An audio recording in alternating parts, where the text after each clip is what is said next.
नमस्कार, मैं विष्णु शर्मा आप सभी का आपके ही अपने चैनल विष्णु एडीपी में हार्दिक स्वागत करता हूं। जब हमें कोई ना बोलता है तो हमें बहुत ज़्यादा बुरा लगता है। हमें लगता है कि सामने वाला हमारी फिक्र नहीं करता या हमारे लिए उसके विचार अच्छे नहीं है, इसलिए मना कर देता है, ना बोलते हैं। लेकिन क्या आपको पता है, बहुत से ऐसे व्यक्ति भी हैं हमारे जीवन में, ऐसे लोग भी हैं जो ना बोल करके हमें आशीर्वाद देते हैं। उनके ना के पीछे भी बहुत अच्छी भावना छिपी होती है। इस स्टोरी में यही आपको सीख मिलने वाली है। बहुत अच्छी कहानी, मुझे तो बहुत पसंद आई, आपको भी जरूर पसंद आएगी। स्टोरी में बहुत सारी नई नई वोकैबुलरीज आपको मिलने वाली है, जिसका सही प्रोनाउंसिएशन करते हुए मीनिंग आपको बताऊंगा, टेंसेस बताऊंगा, ग्रामेटिकल पोर्शन कवर करेंगे, वर्ब्स के फॉर्म जानेंगे, एक्टिव पैसिव यदि है वो आपको बताने वाला हूं, और बहुत सारी छोटी छोटी चीज़ें लेकिन बहुत ही महत्वपूर्ण चीज़ें आपको सिखाने वाला हूं। तो बस आपको ध्यान से स्टोरी सुनते जाना है, इंग्लिश अपने आप सीखते जाएंगे। आज की स्टोरी का टाइटल है when no is a hidden blessing. जब नहीं एक छिपा हुआ आशीर्वाद हो। तो कब पता चलेगा? अब आपको पता चलेगा कि नहीं एक छिपा हुआ आशीर्वाद कब हो सकता है। Someone once said, किसी ने एक बार कहा था, समथिंग कुछ, ट्रूली प्रोफाउंड, सचमुच गहरी बात। प्रोफाउंड यानी होता है गहरा या गहरी, है ना। If God is not accepting your prayers, यदि भगवान आपकी प्रार्थनाओं को स्वीकार नहीं करते हैं, यदि भगवान आपके प्रार्थनाओं को स्वीकार नहीं कर रहे हैं, है ना, इसके बाद एनजी फॉर्म है, रहा है, रही है। इट डज नॉट मीन, इसका मतलब नहीं है, दैट कि ही इज नॉट लिसनिंग, वो नहीं सुन रहे हैं। इसका मतलब ये नहीं कि वो सुन नहीं रहे हैं। आप भगवान से कुछ मांग रहे हो, वो पूरा नहीं हो रहा है, इसका मतलब ये नहीं कि भगवान आपकी बात नहीं सुन रहे हैं। इट सिंपली मीन्स, इसका बस ये मतलब है, दैट कि he has a better plan, उनके पास एक बेहतर योजना है, फॉर यू, आपके लिए और भी अच्छा योजना है। One that is greater than what you are asking for, है ना, ऐसी योजना जो आपकी मांग से भी ज्यादा बेहतर है। आप जो मांगने वाले हो उससे कुछ ज्यादा ही बेहतर आपको भगवान देने वाले हैं। तो बस आप इंतजार कीजिए। इसका मतलब ये नहीं कि आपने कुछ मांगा, भगवान से पूरा नहीं हुआ तो भगवान आपकी बात नहीं सुन रहे, नहीं, भगवान ने कुछ और ही अच्छा सोचा हुआ है। वंस, एक बार, A small bird was flying, एक छोटी सी चिड़िया उड़ रही थी। तो यहाँ पे देखिए was या वर के बाद वर्ब में एनजी फॉर्म हो, क्रिया में एनजी फॉर्म हो, पास्ट कंटिन्यूअस टेंस, रहा था, रही थी। एक चिड़िया, छोटी चिड़िया उड़ रही थी।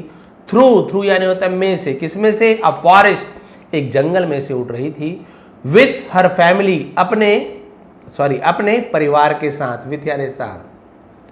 आफ्टर अ लॉन्ग सर्च, और बड़ी तलाश के बाद, उसे लॉन्ग सर्च कहा जाता है, और काफी खोजबीन के बाद, सी रीच्ड, वह पहुंची। सब्जेक्ट के बाद रीच एक वर्ब है, क्रिया है, रीच यानी पहुंचना, उसका सेकंड फॉर्म है रीच, रीच्ड, रीच्ड, 3 फॉर्म होता है। तो यदि सब्जेक्ट के बाद वर्ब का सेकंड फॉर्म मिलता है, समझ जाइए कोई हेल्पिंग वर्ब नहीं, इज नहीं है, एम नहीं है, आर नहीं है ना, हैज है, कुछ भी नहीं दिख रहा है, सीधा सब्जेक्ट के बाद वर्ब का सेकंड फॉर्म। ये आपका पास्ट सिंपल टेंस होता है ना, गया, गई, खाया, पिया, रहा, रही, ऐसे। सी रीच्ड, वह पहुंची। The bank of a river, नदी के किनारे। तो बैंक यानी एक बैंक, वो पैसा जमा करने वाला बैंक, और बैंक यानी किनारे को भी बैंक कहा जाता है। नदी के किनारे पहुंची।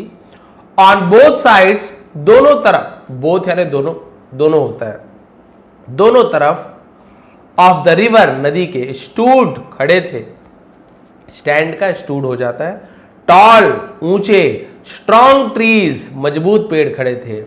देयर ब्रांचेस, उनकी शाखाएं, टचिंग, छू रही थी, द फ्लोइंग वाटर, बहते हुए पानी को, यानी कि नदी के किनारे बढ़िया से बड़े बड़े पेड़ थे और उनकी जो शाखाएं थी नदी के पानी को छू रही थी।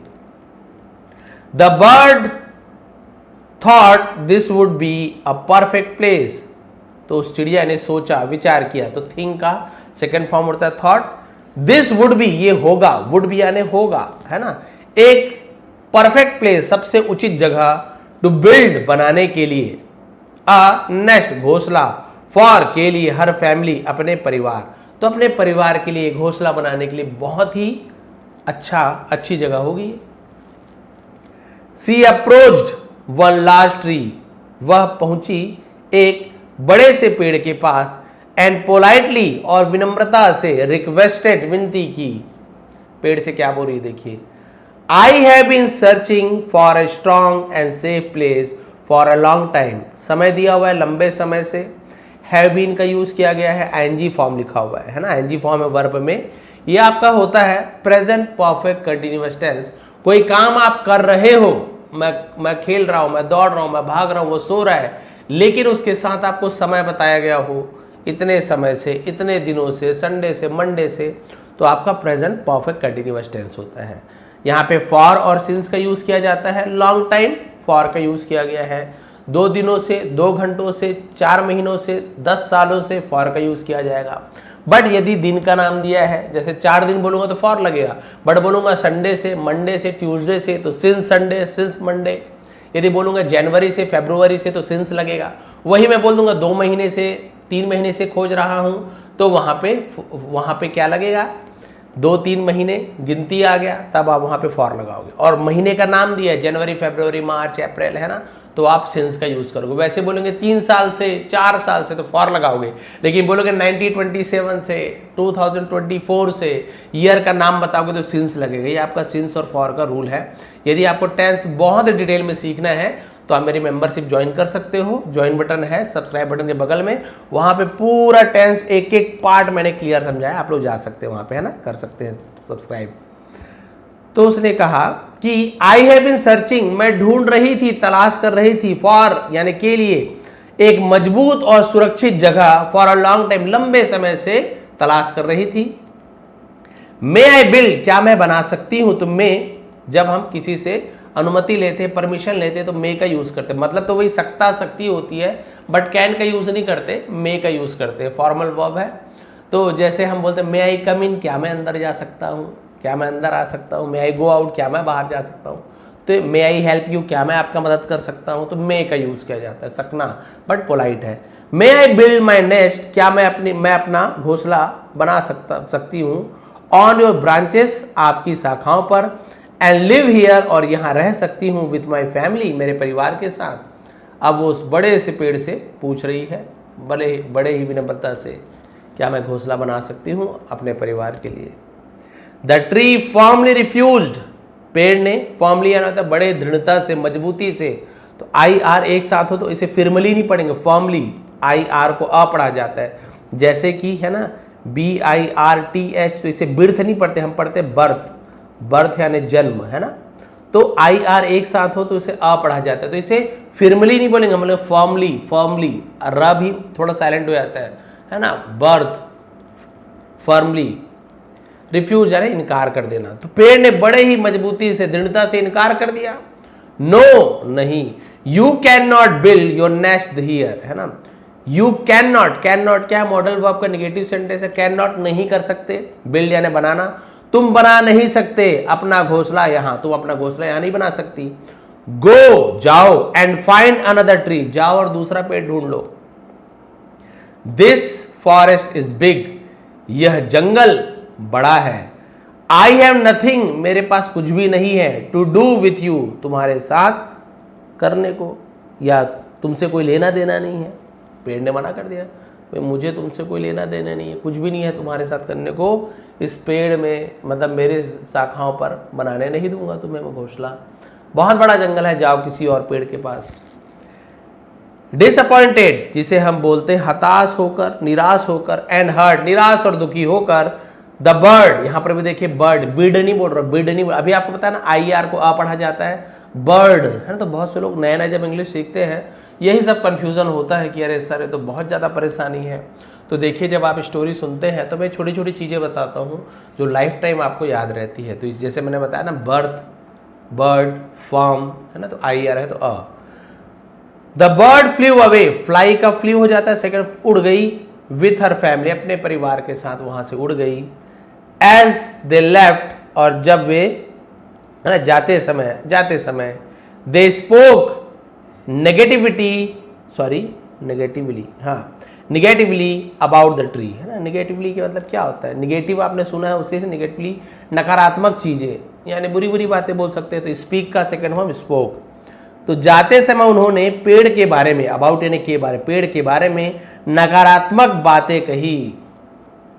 कॉलिंग इट एरोगेंट, और उसे, एरोगेंट मतलब होता है घमंडी, अहंकारी, एंड सेल्फिश, स्वार्थी, और उस पेड़ को अहंकारी और स्वार्थी कहा कि ये पेड़ बड़ा है, मजबूत है, तो अहंकार करता है और ये सेल्फिश भी है, अपने बारे में बस सोचता है। ये बोलते बोलते पक्षी वहां से उड़ गए। सून, जल्दी ही, दे रीच्ड अनदर ट्री, वे दूसरे पेड़ के पास पहुंचे, नियर बाई, पास में, एंड आस्क्ड फॉर परमिशन, और आस्क फॉर यानी था मांग करना, आस्क फॉर का सेकेंड फॉर्म आस्क्ड फॉर, किसी चीज की मांग करना, परमिशन, और उन्होंने परमिशन मांगी, अनुमति मांगी।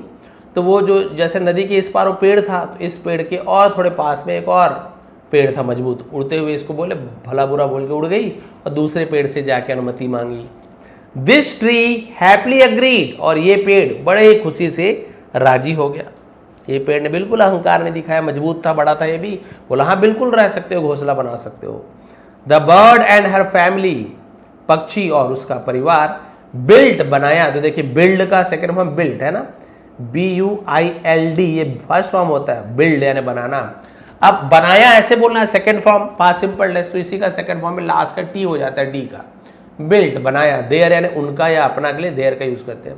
और उन्होंने अपना घोंसला बनाया, देयर यानी वहां, एंड बिगेन लिविंग पीसफुली, और बिगेन यानी शुरू किया, लिविंग यानी रहना, पीसफुली शांति से, और शांति से उस पेड़ पर उन्होंने क्या किया, रहना शुरू कर दिया, है ना, बड़े ही शांत वातावरण में। टाइम पास्ड, समय गुजरा, एंड द सीजन चेंज्ड, और मौसम बदला, समय गुजरा और मौसम बदल गया। द रेन्स अराइव्ड, बरसात पहुंची, यानी बारिश का मौसम है ना, बारिश की मौसम आ गई। एंड दैट ईयर, और उस साल, द रेनफॉल वॉज अनयूजली, है ना, अनयूजली मतलब होता है यूजुअल, आपने सुना हो, उसी से अनयूजुअली होता है, मतलब असामान्य रूप से, हैवी यानी बहुत ही भारी बारिश। और उस साल बारिश असामान्य रूप से तेज हुई, पहले से बहुत ज्यादा हुई। The river began to swell, नदी क्या हो गया, स्वेल यानी क्या होता है, उफान आना, है ना, नदी पर उफान आ गई। एंड सून, जल्दी ही, it turn into a raging flood, raging flood का मतलब क्या होता है, जिसे हम बोलते हैं भयंकर बाढ़ को रेजिंग फ्लड कहा जाता है। फ्लड यानी बाढ़, टर्न यानी बदल गई, और नदी में उफान आने लगी और जल्दी ही भयंकर बाढ़ में बदल गई। प्लांट्स, पौधे, बुशेस, झाड़ियां, एंड इवन बिग ट्रीज, और यहां तक के बड़े पेड़ भी, स्टार्टेड, शुरू हुए, गेटिंग अप्रूटेड, अप्रूट यानी जड़ से उखड़ना, उसे अप्रूट कहा जाता है, उसी का second form uprooted. Getting uprooted यानी क्या हो रहे थे, उनकी जो बड़े बड़े पेड़ उखड़कर, एंड कैरिड अवे, उसे नदी की जो तूफान ले जा रही थी, by the strong current, current यानी धारा, प्रवाह को करंट कहा जाता है। तो देखिए इतना नदी में तूफान आई और इतना भयंकर बाढ़ में तब्दील हो गई, पेड़ पौधे, झाड़ियां और यहां तक के बड़े बड़े पेड़ भी उखड़कर तेज धारा में बहने लगे, इतनी तेज बारिश।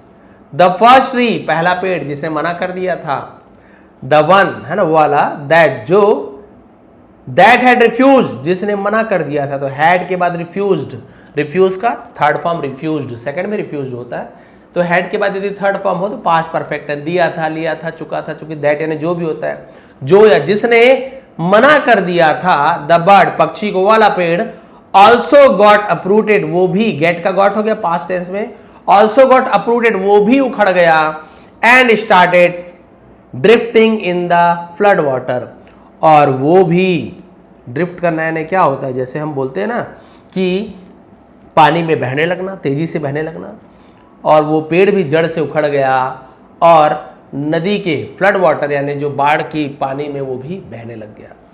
सीइंग दिस, यह देखकर, the bird and and family felt satisfied, पक्षी और उसका परिवार, फेल्ट, फील का सेकंड में फेल्ट, सेटिस्फाइड मतलब संतुष्टि, अब उन्हें संतुष्टि हुई उसी पेड़ को बहते हुए देखकर, उखड़ा हुआ पेड़ को देख के ये लोग संतुष्ट हो रहे, वाह यही पेड़ है, हमें मना कर रहा था, लो देखो। दे शाउटेड एट द ट्री, उन्होंने पेड़ पर चिल्लाया, वी टोल्ड यू, हमने तुमसे कहा था, तो टेल का second form told, you were so arrogant, तुम बहुत घमंडी थे, हमने बताया था भाई तुम बहुत घमंडी हो। Look at your condition now, अब तुम्हारी स्थिति को देखो, तो कंडीशन यानी हालात, स्थिति, अब तुम्हारी स्थिति देखो। Those who do wrong always face consequences, consequences मतलब परिणाम, जो गलत करते हैं उन्हें हमेशा परिणाम भुगतना पड़ता है। डब्लू साइलेंट होता है, डब्लू आर एक साथ हो तो डब्लू को नहीं पढ़ा जाता है। जो गलत होते हैं उसे गलत का परिणाम भुगतना पड़ता है। पक्षी उस टूटे हुए जड़ से उखड़े हुए पेड़ जो बह रहा है उसे बोल रहे हैं बुरा भला। यू सेड, तुमने कहा था, नो टू अस, तुमने हमें मना नहीं किया था, नो टू अस, अच्छा तुमने हमें मना किया था, एंड नाउ, अब, सी, देखो, what has happen to you, has के बाद थर्ड फॉर्म, हैपन यानी होना, हैपन्ड भी सेकंड फॉर्म है, थर्ड फॉर्म हैपन्ड भी। अभी आपको हैड के साथ बताया था, वैसे ही हैव या हैज के साथ यदि वर्ब का थर्ड फॉर्म हो, जैसे गो का थर्ड फॉर्म गॉन हो गया है ना, वैसे ही मान लीजिए ईट का थर्ड फॉर्म इटन हो गया, तो हैज या हैव के बाद वर्ब का यदि थर्ड फॉर्म आ जाता है तो ये दिया है, लिया है, चुका है, चुकी है। What has happened to you, तो वो तुम्हारे साथ हुआ है। भाई जो तुमने हमें मना किया था, ना बोला था ना, वही अब तुम्हारे साथ हुआ है। हियरिंग दिस, यह सुनकर, the tree gently smiled and said, अब वो बेचारा वो जो पेड़ है वो बह रहा है, लेकिन अब देखो जिसे अहंकारी समझते थे, घमंडी समझते थे, अब वो जो पेड़ है बहते बहते बड़े ही जेंटली यानी होता है बड़े ही धीरे से सौम्य मुस्कान के साथ उसने कहा, धीरे से मुस्कुराते हुए कहा, why are you so angry, आप बहुत गुस्सा क्यों हो, है ना। उन्होंने कहा कि तुम इतने क्रोधित क्यों हो। आई ऑलरेडी न्यू, मैं पहले से ही जानता था, दैट की व्हेन द रेनी सीजन, जब बरसात का मौसम, वुड कम, आएगा, माई रूट्स, मेरी जड़ें, ऑलरेडी वीकन, पहले से ही कमजोर है, would not be able to hold me, वो मुझे, नॉट बी एबल यानी सक्षम नहीं होगी, तो पास्ट में फ्यूचर की बात हो तो वुड का यूज किया जाता है। एबल टू होल्ड मी, मुझे पकड़े रहने में सक्षम नहीं होंगी। मैं जानता था मेरी जड़ें कमजोर हो चुकी है और मैं तुम्हें सीधा मना नहीं कर सकता था, पहले ही तुमको डरा देता कि बाढ़ आती है, यहाँ पैसे हो, तुम खुद डर जाते, तुम पहले ही जंगल से भय भय है ना, भय बन जाता तुम्हारे मन में इस जंगल में रहने के लिए, तो मैंने तुम्हें डराया नहीं, बट दूसरे तरीके से मैंने तुम्हें मना कर दिया। इफ अ फ्लड कम, यदि बरसात क्या होती है, केम, केम यानी आती, तो केम का यूज किया गया है। अगर बाढ़ आई, आई वुड बी अपरूटेड, मैं उखड़ जाता, एंड स्वेप्ट अवे, और बह जाता। I did not want your family to suffer along with me, I did not want, मैं नहीं चाहता था, तो डिड नॉट का यूज किया गया, वर्ब का फर्स्ट फॉर्म लगता है, भले ही पास्ट सिंपल टेंस का नेगेटिव सेंटेंस है, बट जब भी डिड लग गया तो आप वर्ब का फर्स्ट, ऐसे नहीं डिड नॉट वांटेड ऐसे नहीं बोलेंगे, डिड लग गया तो आपको वर्ब का फर्स्ट फॉर्म ही लिखना है। आई डिड नॉट वांट, मैं नहीं चाहता था, योर फैमिली, तुम्हारे परिवार, टू सफर, सफर यानी पीड़ित होना, ग्रसित होना, कष्ट भोगना, अलॉन्ग विथ मी, मेरे साथ, मैं नहीं चाहता था कि मेरे साथ तुम्हारी फैमिली और तुम भी क्या करो, है ना, पीड़ित हो, कष्ट भोगो। दैट इज वाई, इसलिए, आई रिफ्यूज यू, मैंने तुम्हें इनकार कर दिया। If my words hurt you, यदि मेरे शब्दों ने तुम्हें दुखी किया, आई एम ट्रूली सॉरी, मुझे सचमुच में बड़ा खेद है, बहुत ही अफसोस है। विद दिस वर्ड, इन शब्दों के साथ, द ट्री ड्रिफ्टेड अवे, और वो पेड़ दूर बहकर चला गया। This small story teaches us a powerful lesson, ये छोटी सी कहानी हमें बहुत ही शक्तिशाली सबक सिखाती है।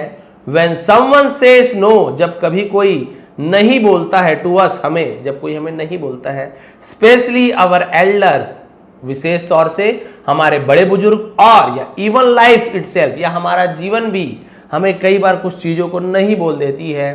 वी ऑफन, टी को नहीं पढ़ेंगे, ऑफन बोलेंगे, यानी ऑफन अक्सर, वी ऑफन फील हर्ट, हम अक्सर दुखी महसूस करते हैं, एंड डेवलप निगेटिव थॉट्स, और हमारे मन में नकारात्मक विचार आने लगते हैं। समटाइम्स, कई बार, वी इवन फील, हम यहां तक के सोचते हैं, दैट की God is not listening to us, भगवान हमारे बारे में, यानी भगवान हमें नहीं सुन रहे हैं, और आंसरिंग या जवाब नहीं दे रहे हैं, अवर प्रेयर्स, हमारी प्रार्थनाओं का। कई बार लेट हो जाता है, हम भगवान से कुछ मांगते हैं तो हमें लगता है कि भगवान ये चीज हमारे लिए नहीं कर रहा है, नहीं कर रहे हैं, इसका मतलब है कि भगवान ने हमारी प्रार्थना सुनी ही नहीं। बट द ट्रूथ इज, लेकिन सच ये है, what you are asking for, जो आप मांग रहे हैं, may not always be right for you, हम आपके लिए सही हो ये जरूरी नहीं है। कई लोग बोलते हैं ना कि काश मेरी जॉब यहां लग जाए, काश मैं ये काम कर लूं, तो जरूरी नहीं कि वो काम, वो जॉब आपके लिए अच्छा हो। देयर माइट बी अ बिगर, शायद वहां एक बहुत बड़ा, बेटर, बेहतर योजना, वेटिंग अहेड, आपके लिए बेहतर योजना आपका इंतजार कर रही है। All we need is patience and trust, हमें बस धैर्य और विश्वास की जरूरत है कि हाँ, जो भी भगवान करेंगे हमारे लिए सही करेंगे। जो हो रहा है वो कर्म का तो हम भुगत ही रहे हैं, लेकिन भगवान ने हमें कई बार कुछ चीज़ मिलता नहीं है, मांगते हैं तो हमें लगता है अरे भगवान हमारी बात सुन ही नहीं रहे। बट हो सकता है वो हमारे लिए अच्छा ना हो, हमारे लिए कुछ और बेहतर हो जो भगवान ने हमारे लिए सोच रखा है। तो भगवान का ना है, अभी कुछ काम नहीं हो रहा, मतलब भगवान ने ना बोल दिया। कई बार होता है ना, पेरेंट्स हमें किसी चीज़ के लिए मना कर, नहीं ये मत करो अभी, तो हमें बहुत बुरा लगता है, ना बोल दिए हमारे। लेकिन हो सकता है वो हमारी भलाई के लिए ना बोला हो। कई बार शादी के समय ऐसे हो जाता है ना, कि लव मैरिज वाले ज़्यादा देखें, परिवार वाले ना बोल देते कई बार, नहीं है तुम्हारे लिए अच्छा नहीं होगा। इससे ज़रूरी नहीं कि भी सबके लिए बात है, बट कई बार है ना बोलते कि नहीं हम जानते हैं इसके बारे में, ऐसी सी बात है, हमें पता चला है ना है, लेकिन अड़ जाते हैं हम। अच्छा आप ना बोल रहे हो मतलब आप तो हमारी बुराई ही चाहते हो, मेरे बारे में अच्छा सोचते ही नहीं हो, और उसके साथ भाग जाते हैं, भाग के शादी कर लिए। बाद में कई बार ऐसे होता है, बहुत ज़्यादा पछतावा होता है, तब हमें लगता है कि अरे उन्होंने जो ना कहा था वो मेरी भलाई के लिए कहा था। उस समय ना हर्ट किया, लेकिन अब जीवन भर हम हर्ट हो रहे हैं। तो कई बार ना जो रहता है वो आशीर्वाद रहता है कि हमें मना करते हैं, कुछ बुराई से रोकने के लिए भी परिवार वाले हमारे बड़े हमें ना कहते हैं। तो मोरल क्या मिलती है? Every no in life is not a rejection, यानी जीवन में हर ना अस्वीकृति नहीं है कि मना नहीं किया गया है। इट इज ऑफन प्रोटेक्शन, ये अक्सर सुरक्षा के लिए, और या रीडायरेक्शन टुवर्ड्स समथिंग बेटर, या फिर किसी बेहतर चीज के, रीडायरेक्शन मतलब होता है मार्गदर्शन करना, नया रास्ता देना होता है। ट्रस्ट द प्रोसेस, प्रक्रिया पर भरोसा रखें। Because God's plan never fails, क्योंकि भगवान का योजना कभी भी असफल नहीं होता है। कई बार ऐसे होता है बढ़िया कहीं जॉब लगने वाली होती है, कभी बस नहीं मिल पाती, या फिर है ना कभी परिवार वाले मना कर देते नहीं ये जॉब मत करो, या कई बार है ना वो काम नहीं होता, तो हमें लगता है कि मेरे साथ बुरा हो रहा है, यहाँ जॉब लग जाती तो लाइफ सेटल हो जाता, बहुत कुछ। फिर कुछ दिनों तक वो परेशान रहता है कि मेरे साथ ही ऐसा हो रहा है, परिवार वाले भी ना बोल दिए, अब क्या करूँ, अब क्या कर सकता हूँ। बाद में पता चल रहा है कुछ समय बाद दूसरी कंपनी का मौका उसे आया और वो नौकरी उसे मिल गई। पता चल रहा है कि पिछले बार से बहुत ज़्यादा अच्छी इसमें सैलरी है, बहुत अच्छे इसमें आपको फैसिलिटीज़ दे रहे हैं, बहुत अच्छा जगह है, स्टाफ भी बहुत अच्छा है, बॉस भी बहुत अच्छे मिल गए। तो आपको लगा कि अरे वो जो अगर मैं वहाँ हो सकता था ज्वाइन कर लेता, वहाँ ज्वाइन करने के बाद हो सकता था अभी बहुत ज़्यादा काम लेते और पेमेंट भी कम देते, बहुत ज़्यादा परेशान रहता, पता चल रहा बॉस भी अच्छे नहीं होते, क्या पता मेरे लिए वो अच्छा नहीं हो। इसलिए भगवान ने या परिवार वाले ने किसी भी तरीके से वो काम मुझे नहीं मिला। यो क्यों नहीं मिला? क्योंकि मुझे इससे कुछ बेहतर मिलने वाला था। कई बार ऐसे होता है ना कि है ना गवर्नमेंट जॉब की तैयारी में बहुत मेहनत करते हैं, फिर एक आध अब क्या करेंगे भाई, जो भी जॉब मिल जाए, कंपटीशन इतना है, तो है ना कभी डाकिया का और कई बार गवर्नमेंट प्यून का, और बहुत सारे ऐसे पोस्टर निकलते रहते हैं जो बहुत सारे यूथ सोचते हैं कि नहीं हम भाई ये नहीं करेंगे, हम तो डायरेक्ट, कई लोग सोचते हैं हम पुलिस वाले बनेंगे। क्योंकि नौकरी कोई है ना कोई छोटा बड़ा नहीं होता, बस पेमेंट से अंतर आता है कि हाँ भाई कोई वही बोल दे कि डाकिया का पेमेंट 1 लाख है तो डाकिया के लिए सबसे ज़्यादा फॉर्म जाएगा, समझ रहे हैं, है ना। कोई बोलेंगे कि भाई टीचर बनना है, लेकिन टीचर का पेमेंट 500 रुपये है, डाकिया का पेमेंट 1 लाख रुपये महीना, तो सीधे 5,000 है टीचर का, और डाकिया का मान लो आपको 1 लाख रुपये पेमेंट है, तो तुरंत क्या करेंगे, डाकिया बनना चाहेंगे। तो समझ रहे हो, काम की यहाँ पे बड़ा छोटा काम नहीं है, वो जो पेमेंट है ना उसको आदमी देखते हैं, अरे अरे इसमें तो ज़्यादा पेमेंट है, बस वही वाली बात है। वैसे हमारे जैसे छत्तीसगढ़ में हम लोग पहले शिक्षाकर्मी कहलाते थे, हमारा पेमेंट 2,000 रुपये, 1,500 रुपये, बाद में 5,000 रुपये, ज़्यादा से ज़्यादा 12,000 रुपये था, जो कि एक गवर्नमेंट प्यून जो अगर नया हमारे साथ कोई किसी प्यून की वो होती जॉब लगती और हमारी जॉब लगती शिक्षाकर्मी में, तो हमसे वो उसका ना 4 गुना ज़्यादा पेमेंट रहता था। तो उस समय यदि किसी लड़की पिता को शादी करवाना हो, है ना, तो वो शिक्षाकर्मी से नहीं करवाते थे, बोलते थे इनका पेमेंट तो प्यून से भी कम है। वो क्या करते थे, भले वो एक बार वो प्यून से करवा देते, या किसी है ना डाकिया से, या जो भी पोस्ट है गवर्नमेंट पोस्ट जिसका पेमेंट शिक्षाकर्मी से ज़्यादा था, वहाँ शादी करवाते थे। शिक्षाकर्मी को नहीं देते थे, पंचायत विभाग में आते थे, रेगुलर पोस्ट नहीं थी, पेमेंट बहुत कम था। अब वही शिक्षाकर्मी फिर बाद में हम लोग रेगुलर हो गए, भाई हड़ताल वड़ताल किए और भगवान की कृपा हुई और शासन मान गए, रेगुलर हो गए, पेमेंट सबका अच्छा खासा बढ़ गया। अभी 50, 55, 80, 1 लाख क्या ही है, बढ़ गया सबका पेमेंट। जैसे ही पेमेंट बढ़ गया, वही शिक्षाकर्मी को जो रिजेक्ट किए थे तुरंत उसी के रिश्ते आने शुरू हो गए। अरे शर्मा जी ये शादी के लिए आप लोग बोले थे, नहीं भी शिक्षाकर्मी थे तब तो मना कर दिए थे आप, अरे पिछले ही साल मना किए, इस साल रेगुलर हो गए तो तुरंत आप लोग, मतलब देखिए यहाँ पे बहुत से लोग बोलते हैं ना भाई पोस्ट का प्रभाव होता है, नहीं नहीं नहीं, मैं सीधी सी बात बता दूं, कोई कार्य छोटा बड़ा नहीं है। साइकिल उठा के आप यदि डाकिया का काम करो, जो पहले साइकिल होता था तो डाकिया को हम क्या सोचते, साइकिल में ही पोस्ट देने जाते हैं। भाई आजकल आप गाड़ी लेके जा सकते हो, वो आपके ऊपर है, हो सकता है गवर्नमेंट भी देता हो पेट्रोल वगैरह जो भी है, तो हम क्या छवि बना लेते हैं, ये काम है तो ऐसे ही होगा, नहीं। तो वही वाली बात है, पोस्ट से मतलब नहीं, पेमेंट से मतलब होता है। तो भाई शुरुआत में देखिए कि कम पेमेंट वाला जॉब लग रहा है, अब इसने बोला चलो जॉब कर ही लेता हूँ, पता चल रहा है जॉब लग गई, फिर पढ़ने का समय नहीं मिला, फिर अगला एग्जाम जो बड़े पोस्ट के लिए होने वाला है वो नहीं दे पाया, है ना, ऐसे भी तो हो सकता है। तो पता चल रहा है शुरुआत में फिर वो जो डाकिया है किसी और पोस्ट का एग्जाम देने गया, किसी प्रकार से उसके परिवार वालों ने मना कर दिया या किसी कारण से गाड़ी लेट हो गई और वो एग्ज़ाम नहीं दे पाया और सिलेक्शन नहीं हुआ, एग्ज़ाम नहीं दिया, तो अब इसके मन में वही भावना आ रही है, अरे भगवान आप चाहते नहीं हो मैं ये बनूँ वो बनूँ, परिवार वाले भी मना कर रहे हैं, क्यों मना कर रहे हैं, बढ़िया जॉब लग जाती। लेकिन हो सकता है आपके लिए कुछ बेहतर जॉब और ज़्यादा पेमेंट वाला जॉब, थोड़ा आरामदायक जॉब आपको मिलने के लिए था, अगले बार आपको अच्छी जॉब मिल जाती है, तब आपको लगा हो अच्छा हुआ भैया वहाँ पे जॉब नहीं लगी। मान लीजिए वहाँ जॉब लग जाती तो मैं फिर इतनी अच्छी सी तैयारी और नहीं कर पाता, क्योंकि टाइम नहीं मिलता काम करने में, और फिर छोड़ते भी नहीं बनता ना, किसी जॉब को अचानक से छोड़ दो तो फिर वही होता है। कई बार, ऐसे नहीं कि हर बार जरूरी नहीं है, बट ज़्यादातर कुछ आपके लिए नहीं हो पा रहा है, इसका मतलब आपके लिए कुछ और बेहतर भगवान ने सोच रखा है या आपके भाग्य में कुछ और भी बेहतर है। तो आप लोग कभी भी ऐसे नहीं कि आपको मौका जानबूझ के गंवाना है कि नहीं इससे बड़ा आएगा तब करूंगा, नहीं, जो मिल रहा है बिल्कुल लीजिए, आप करते रहिए। लेकिन कभी यदि किसी कारण से वो काम आपका नहीं हो पा रहा है, जॉब नहीं लग पा रही है, कहीं आप जाना चाह रहे हो नहीं जा पाए, तो कभी भी आप ये मत सोचिए कि अरे ये भगवान ने मेरी नहीं सुनी या परिवार वालों ने मना कर दिया, उसके पीछे कुछ ना कुछ अच्छा ही रीज़न होगा, तभी ऐसा होता है। तो ये थी आज की स्टोरी, ये थी आज की मोरल। यदि आपको पसंद आए तो प्लीज़ लाइक करेंगे, कमेंट करेंगे। इसकी स्टोरी का PDF नीचे डिस्क्रिप्शन में टेलीग्राम का लिंक है, वहाँ जाइए, फ्री में बढ़िया सा PDF मिल जाएगा, फिर से रीड करके देखिए आपको कितना समझ आ रहा है। धीरे धीरे आप देखेंगे स्टोरी लाऊंगा, पहले पहले से ट्रांसलेशन शुरू कर देंगे, कुछ एक वर्ड्स को छोड़कर आप बिल्कुल ट्रांसलेशन करना शुरू कर देंगे, आप इतने ज़्यादा अच्छे तरीके से सीख जाएंगे। जिन्हें इंग्लिश सीखनी है डे 1 से लेकर के, जो अभी मेरे 80 वीडियो नहीं देखे उनके लिए, वो लोग बिल्कुल ज्वाइन करिए, सब्सक्राइब बटन के बगल में ज्वाइन बटन है, 80 वीडियो मैंने बना के रखा है, डे 1 से लेकर पूरा एडवांस लेवल तक, टेंसेस वगैरह पूरा कंप्लीट है। आप देखोगे आपके लिए ही वो वीडियो बनी हुई है। और जो लोग वीडियो देख चुके हैं वो लोग प्लीज़ अभी ज्वाइन नहीं करेंगे, अभी मैं फिर ये आपका ये सब IPL वगैरह चल रहा है और मेरी जनगणना ड्यूटी लग गई है सेंसस वाली, तो वो जैसे ही खत्म होता है उसके बाद फिर मैं नया क्लासेस लेकर आऊँगा एडवांस लेवल में, वहाँ पे आप लोग ज्वाइन होंगे। आप सभी का बहुत बहुत धन्यवाद, आपका दिन शुभ रहे।